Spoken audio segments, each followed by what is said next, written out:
Zhang Zhe Xu is an emerging Chinese actor. He is known for his roles in television dramas, particularly in romantic and historical genres.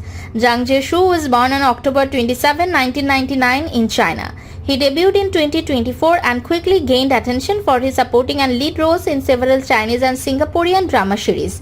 His roles often involve complex characters in romantic or historical settings, showcasing his versatility as a young actor.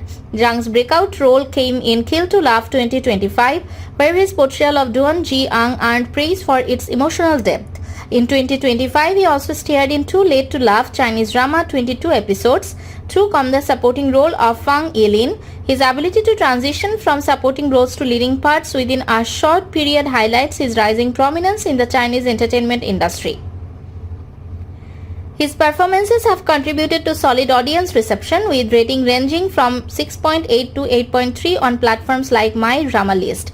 He is based in mainland China and is active in the entertainment industry. Focusing on his acting career, Zhang Zhe Xu continues to build his career as a promising actor in Chinese and Singaporean television. In 2025, he starred in Walk With You Chinese drama 24 episode, played Yang Ding in a supporting role, contributing to the series 7.2 rating on My Drama List.